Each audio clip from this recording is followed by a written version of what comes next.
Dietas terapêuticas. Quando e por que nós devemos buscar essa solução para a alimentação dos nossos cães e gatos?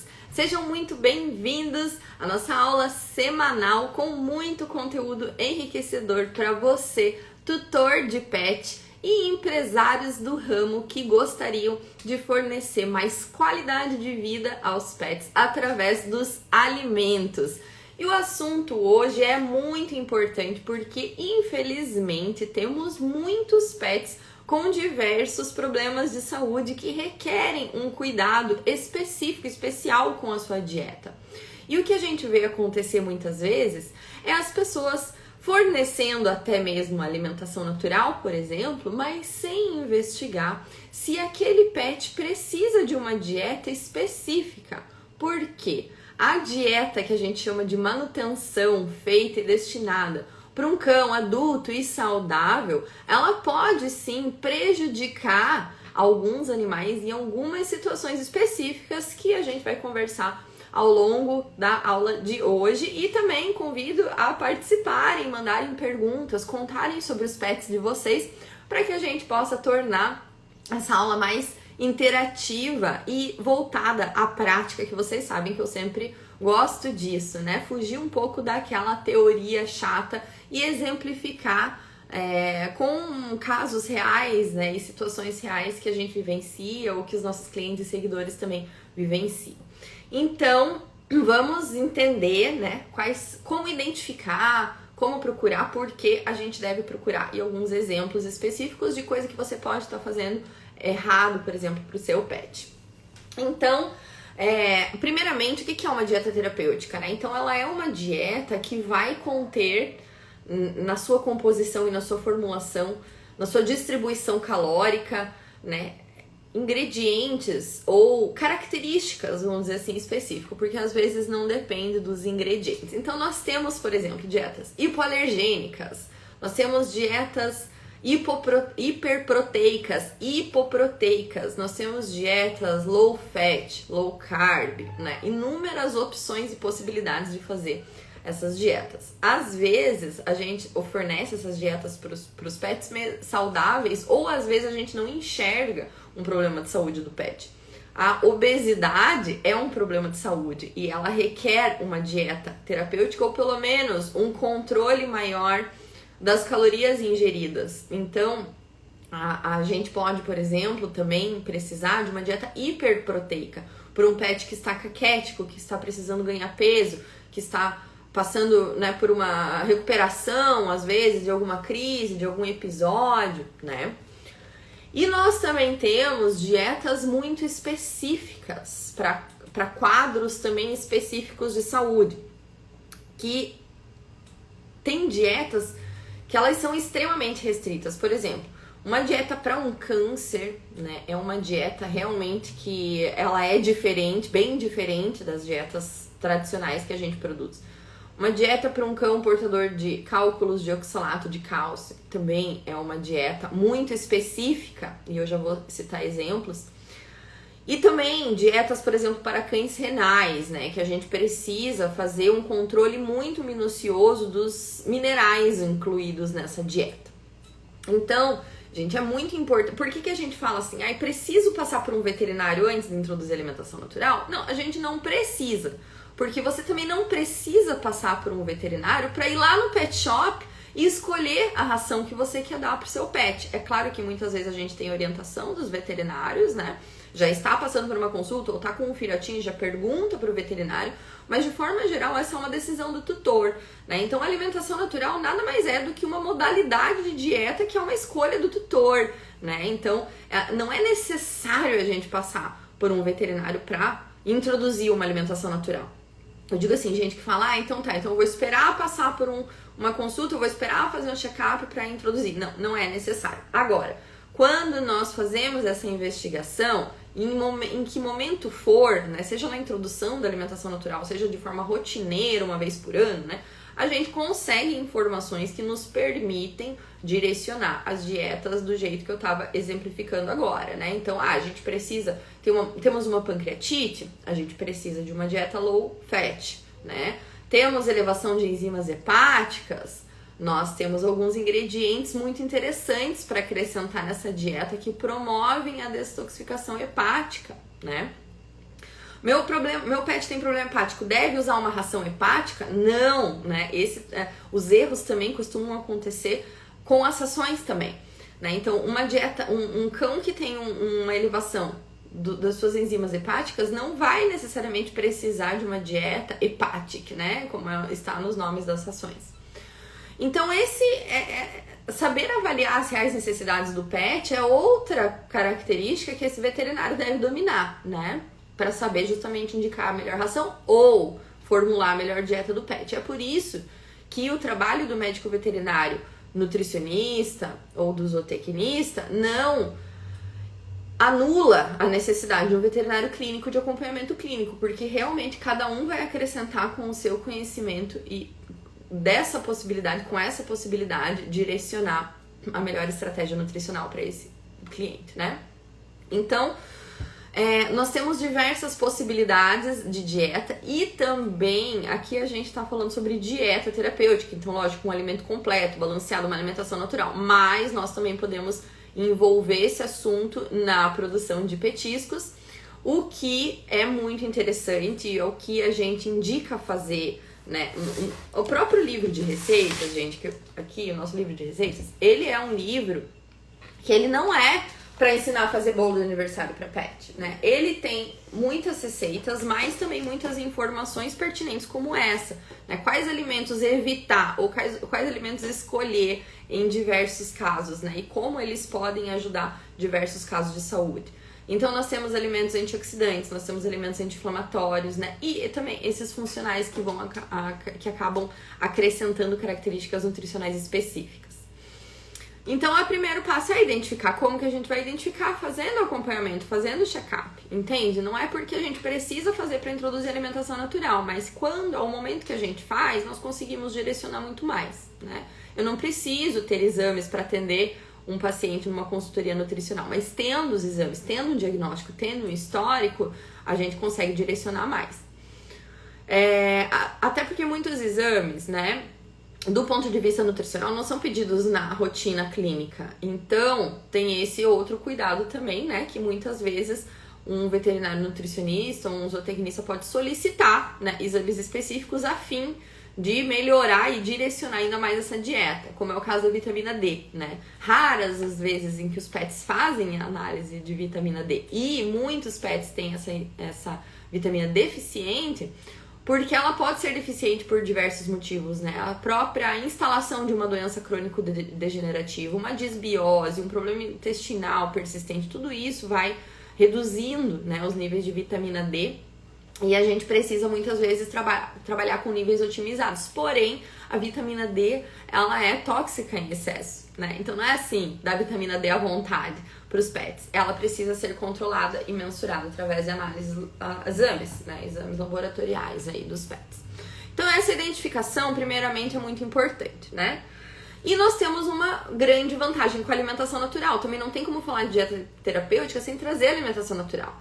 Existem, sim, inúmeras rações terapêuticas e são ótimas, mas nós também temos muitos problemas com elas justamente por essa falta de individualidade.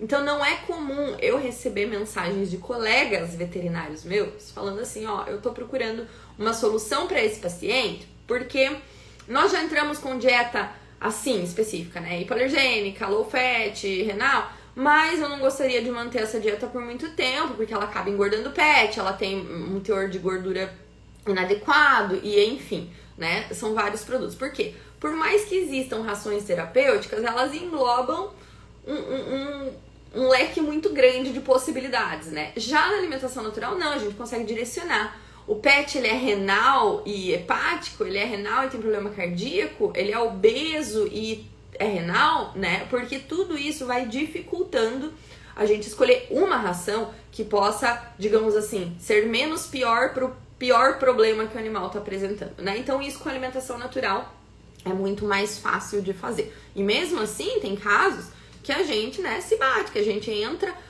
com uma necessidade de uma dieta assim por causa de um problema de saúde e a necessidade de uma dieta completamente diferente por causa de outro problema de saúde. Mas diferente da ração, com a dieta natural, nós conseguimos personalizar muito mais, individualizar as necessidades dos pets muito mais do que com a ração. Então, eu vou citar alguns exemplos de dietas, né, sobre ingredientes, também exemplos do que é que você pode fazer caso o seu pet tenha algum problema de saúde específico. E se você quiser compartilhar aqui nas perguntas agora, já algum problema de específico, eu já falo na hora mesmo, né, que porventura eu possa não vir a falar, algumas possibilidades, né, que você pode trabalhar. Então, vamos para as mais difíceis, vamos dizer assim, né, uma dieta renal. Uma dieta para cães renais que possui insuficiência renal ou outros problemas. Então, por exemplo, uma dieta para um pet que tem cálculos de oxalato, mas ele não tem problemas renais, né? Muitas vezes a gente ainda tem que fazer essa restrição de minerais para esses pets, justamente porque a formação dos cálculos, eles são os minerais, né? Então, às vezes, esse tipo de dieta tem que ser restrito. Então, por exemplo, espinafre. Espinafre é um alimento riquíssimo em fósforo, então ele não é indicado de jeito nenhum para esses pacientes. Aí você tem uma empresa que você faz produtos com espinafre e você tem clientes que vão consumir esse produto que podem ter problema de saúde, né? Então a gente tem que saber o que é que a gente está usando e o que é que a gente está fornecendo, até para saber contraindicar, né, na possibilidade. A partir do momento que o cliente entra aqui e você conversa com ele e você sabe que o cachorrinho tem um problema renal e você fala bem assim, esse produto aqui é melhor, esse outro, né, ou é melhor não indicar por causa desse problema de saúde, o cliente vai ter todo o carinho com você por você ter indicado e falado, né, qual que é então, né, o petisco, se esse tem muito mais fósforo do que o outro, né, qual que a gente pode indicar. E a gente pode dar vários exemplos nesse sentido, de trocas saudáveis, né? Por exemplo, o peito de frango, ele tem mais fósforo do que a coxa de frango, né? Então, para esses pets específicos, geralmente a gente opta por esse tipo de corte.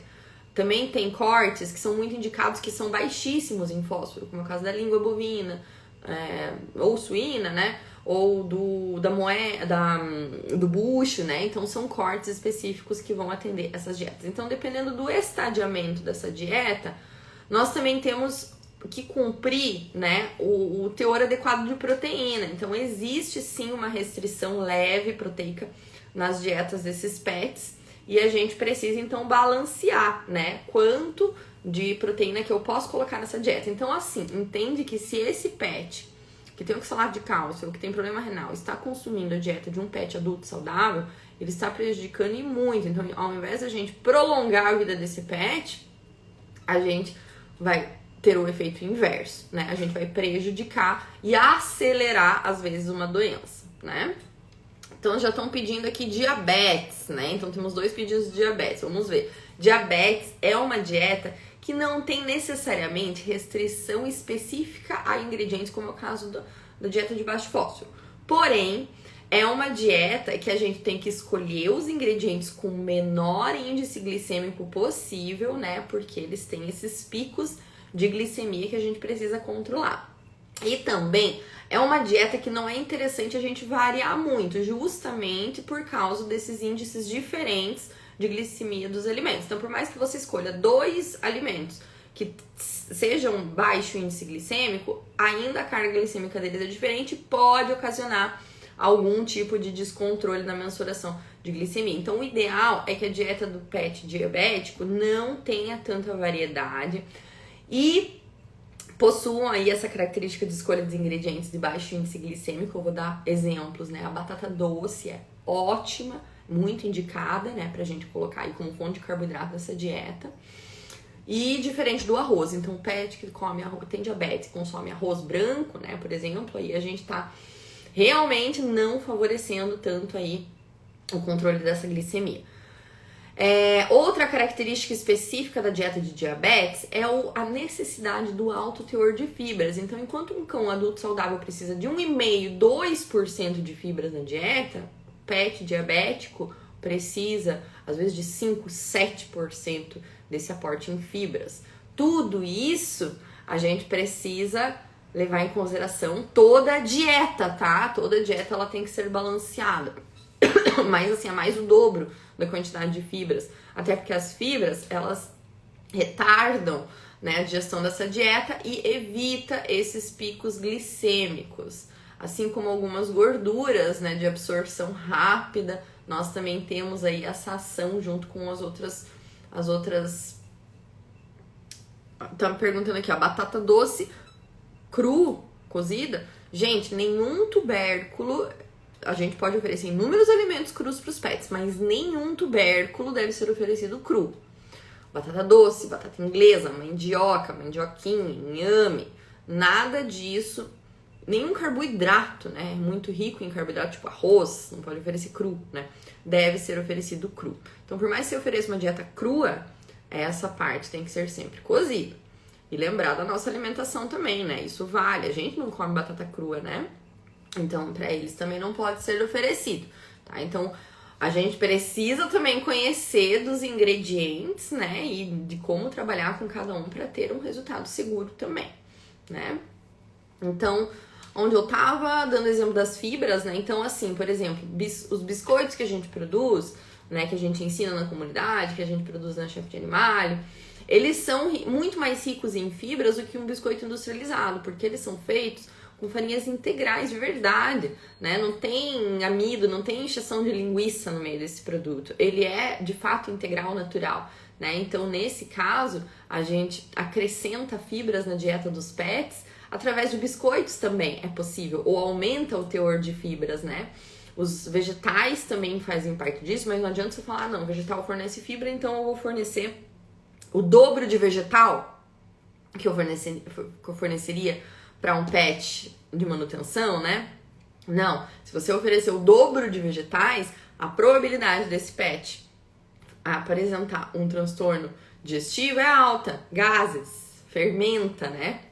Fermentação, gases, desconforto, cólica, né? Então não é assim. Tem muitos pets que a gente tem que diminuir a quantidade de vegetais por causa desse tipo de reação e colocar fibras de outra forma. Quais são as outras formas de fibras que a gente tem? A própria celulose, a psyllium é excelente. A psyllium, ela tem proporções boas de fibras solúveis e insolúveis, adequadas para a dieta. Porque tem isso também, não é qualquer fibra, né? Qual fibra que não fermenta, qual fibra que fermenta, qual fibra que vai ajudar ou que vai piorar esse problema, né? Então, gente, dieta terapêutica não é brincadeira, tá? Se você tem um pet que tem um problema de saúde, passe por uma consulta.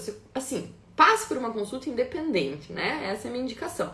Mas, se o seu pet tem problema de saúde, é mais importante ainda você passar por uma consulta para poder alinhar todos esses detalhes. Quais outros exemplos, né? Dermatites, pediram aqui dermatite. Então, dermatite a gente geralmente faz, não sempre, mas geralmente a gente estipula uma dieta de exclusão pra gente identificar os alérgicos, né? E também tem as dermatites que a gente já tem os testes e que dizem, ó, o cachorro não pode comer frango, carne, cenoura, arroz, né? Esses testes alérgicos que identificam aí os alimentos. Se não tem essa identificação, nós precisamos instalar uma dieta de exclusão. A dieta de exclusão, ela não serve somente para identificar os possíveis alérgenos, mas também para remover o que está causando mal. Então, não é porque hoje o pet está inflamado, ele consome frango. A gente descobre que o frango não faz bem para ele, a gente tira o frango, ele não vai poder comer frango pro resto da vida? Não necessariamente. Se a gente conseguir desinflamar esse organismo, provavelmente ele vai tolerar de novo o frango alguma vez na vida dele. Então, tá vendo, gente, como esse acompanhamento é necessário para qualquer problema, né? O pet hepático, pedido de sugestão também para de vocês. O pet hepático depende também do qual é, o que é o problema hepático dele, né? É um shunt? É uma linfoangiectasia? Ou não? Ou é uma elevação das enzimas hepáticas sem nenhum outro sintoma, sem nenhum outro achado, né? Então, tudo isso a gente tem que mensurar. E é por isso que na dieta de cães hepáticos, que geralmente a gente controla níveis de gordura, eles não podem ser muito elevados, né? E alguns minerais sobrecarregam o fígado, por exemplo, cobre, né? Então, essa dieta, às vezes, ela tem que ser reduzida em alguns minerais específicos, ou alguns ingredientes específicos podem prejudicar essa dieta, como é o caso do fígado, que é rico em cobre, né? Então, cão hepático não pode comer fígado? Não é isso que eu tô falando. Pode comer fígado, mas dentro de uma dieta balanceada. Talvez menos fígado do que a dieta que você possa estar acostumada, para não exceder volumes de minerais específicos que vão prejudicar. Utilizar os ingredientes que são benéficos para aquele quadro. O coentro, por exemplo, é um excelente detox hepático. Ele promove um detox hepático, né? A berinjela, tanto que se usa o extrato de alcachofra, de berinjela, para esse tipo de problema, né? Vamos lá, falar sobre outro problema de saúde, disbioses, né? Em problemas intestinais. Muitas vezes as dietas de exclusão também são necessárias nesses casos, né? Não é às vezes um problema dermatológico, mas sim um problema intestinal, gastrointestinal. E requer também uma dieta, porque às vezes a hipersensibilidade alimentar, ela não parece no problema mais óbvio, tipo um problema de pele. Ah, meu pet tem hipersensibilidade alimentar, então ele vai se coçar? Não. Às vezes o seu pet tem hipersensibilidade alimentar, ele vai ter diarreia, ele vai ter cocô com muco, né? Então, nesse sentido, a gente também tem que saber direcionar. Existem alguns alimentos que podem dar mais muco que outros. E também existem alguns alimentos que, como é o caso dos vegetais, muitas vezes a gente precisa reduzir um pouco a quantidade de vegetais e aí a gente já vê uma boa diferença na produção do muco das fezes, né? Então tem uma série de coisas a ser analisadas e eu quero que vocês entendam a importância de um acompanhamento e como que ela pode ajudar o pet da gente, né? Qual outro exemplo que a gente pode dar? O câncer precisa de uma dieta máximo low carb possível, né? Então ela requer uma dieta hiperproteica porque o câncer se alimenta dos carboidratos, né? A gente alimenta o câncer quando a gente fornece carboidrato. E é por isso que muitas pessoas indicam, muitos colegas, né, profissionais indicam dieta cetogênica, né? Uma dieta cetogênica ela é uma dieta zero carboidrato e que a fonte principal de energia, né, dessa dieta de calorias é a proteína e a gordura. Então são dietas com níveis altíssimos de proteína e de gordura. E ao mesmo tempo a gente não pode do dia pra noite oferecer uma dieta dessa pro pet, né? Daí o pet passa mal, é a dieta que tava errada, é a comida que faz mal. Não, é uma transição que a gente precisa seguir e respeitar, porque o organismo tá acostumado a digerir a outro tipo de dieta, né? E quando é zero carb, então a gente não pode dar mesmo nenhum tipo de carboidrato, porque a gente já tem um teor muito mais elevado de gordura e de proteína nessa dieta, a gente vai sobrecarregar, né? Tanto em calorias quanto em outros fatores, né? Então a dieta de câncer, gente, ela é uma dieta muito, muito específica e que o pet que tem câncer, ele é o que mais prejudica o consumo de ração, porque não existe ração low carb, não existe, né? Ela até pode ser grain free, um monte de coisa, mas não vai ser low carb, né? Na verdade, as dietas grain free às vezes tem mais carboidrato do que uma dieta que não é grain free. Né? Então é por isso que a gente precisa identificar e não cair só em marketing. A dieta grain free ela não é indicada para todos os pets também, né? Não é todo pet que precisa de uma dieta grain free. Então não é porque ela é grain free que ela tem mais qualidade, não necessariamente, pelo menos, né? Então a gente precisa avaliar sim a situação individual de cada um. Nós temos, por exemplo, quadros que vão sendo desenvolvidos com esse tipo de problema. Né? Então, por exemplo, existe um estudo em Goldens atrelando, né? Atrelando o aparecimento de miocardiopatia dilatada com dietas grain-free, com dietas deficientes em taurina. Então, pra gente saber que se o seu pet consome uma dieta ou precisa de uma dieta grain-free, talvez seja interessante a gente fazer um aporte maior da suplementação de taurina, né? Então, tudo isso é avaliado em consulta nutricional. Gente, vocês estão conseguindo perceber que não é tão básico, que um tutor não tem esse conhecimento, que por mais que você estude, e hoje a gente tem muito material para estudar, hoje muito tutor tem conhecimento até maior do que os veterinários para formular dietas dos seus pets. Ao mesmo tempo que a gente vê isso, a gente também vê erros sendo cometidos, muitos erros sendo cometidos, né? Então, não deixem, gente, de consultar um nutri de confiança e ter, assim, a paz de espírito, a tranquilidade que vocês estão fazendo a coisa certa. Um paciente que tem câncer não pode consumir carboidratos? Não é recomendado, tá? Se um paciente passa por consulta hoje comigo e ele tem câncer, essa é a primeira coisa que eu vou falar pra ele. É uma dieta muito específica e carboidrato tá fora, tá? E olha que eu sou defensora do carboidrato, tá? Eu sou defensora porque eu acho que ele tem uma importância muito grande nas dietas e eles são subentendidos, subestimados, né? Tem gente que fala que cachorro não precisa de carboidrato. Não precisa mesmo, mas ele tem a sua importância em uma dieta, ele tem sim. Tá? A própria distribuição calórica, às vezes um pet não vai tolerar uma dieta hiperproteica ou com um nível de gordura maior e ele precisa sim do carboidrato para diluir. A gente não pode colocar um monte de vegetal. Eu já citei o exemplo do vegetal, né? Então eu sou defensora do carboidrato, mas nesse caso eu indico uma dieta com o mínimo possível de carboidrato. Não é que esse cachorro não vai consumir uma batata doce. Já fiz dieta para câncer que tinha batata doce, mas dentro do 5%, 10% no máximo ali do carboidrato que a gente deve ver nessas dietas. Porque também não era uma dieta cetogênica, tá? Então, dieta cetogênica é 0,00 mesmo tolerância para carboidrato. Bom, eu acho que eu consegui exemplificar, né, com vários tipos de doença, várias possibilidades de dieta. Acho que vocês participaram também bem legal aí, me dando sugestões, né, de exemplos que eu possa dar. Além da dieta, nós temos a utilização dos nutracêuticos, né, que vale destacar aqui. Então, os nutracêuticos, eles são compostos que fazem ação terapêutica, que eles vêm dos alimentos ou plantas. Exemplo, curcumina, né? Quem é que não conhece o benefício da curcumina, do açafrão? Quem é que não sabe que açafrão faz bem para a saúde dos humanos, dos pets, né? Então, a curcumina é um exemplo de nutracêutico. E hoje, a medicina veterinária está mais integrativa, graças a Deus, e menos alopática, por demanda dos tutores, né? Não é nem por esforço dos veterinários. Os veterinários, eles têm que se atualizar porque os tutores estão exigindo que eles se atualizem. Isso é ótimo, né? Então, terapias nutracêuticas são muito bem-vindas. Com elas, nós conseguimos, às vezes, reduzir até mesmo doses de medicamentos. Corticoides, quimioterapia, né?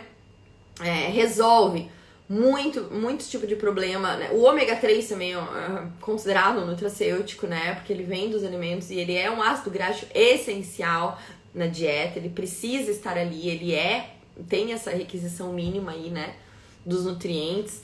Então, além da dieta e estratégia nutricional, nós também conseguimos direcionar esse pet que precisa, né, que tem algum problema de saúde com o uso dos nutracêuticos. Ou seja, não necessariamente ele precisa, para passar para o nutri, ele precisa aderir a uma alimentação natural. Não, às vezes a gente consegue direcionar melhor a ração, às vezes a gente consegue melhorar a qualidade dessa ração só misturando alimentos naturais, né, não necessariamente migrando para uma dieta natural. Então isso é extremamente possível de fazer. E utilizando aí a otimização de nutrientes de forma inteligente específica. Então, eu quero reduzir fósforo, eu quero aumentar selênio, eu quero aumentar magnésio, tá faltando isso, tá faltando aquilo, quais são os ingredientes que eu vou acrescentar, quais são os nutrientes que eu vou acrescentar para melhorar a qualidade desse alimento, né? Para diluir um pouco os prejuízos da ração. Então, isso é possível e é importante falar aqui. Que o animal não precisa necessariamente, é muito melhor se der, né? Mas se não der, ele não precisa necessariamente migrar 100% para alimentação natural para obter todos os benefícios que eu citei na aula de hoje. Então eu convido vocês, pessoal, todo mundo que tem um pet doente,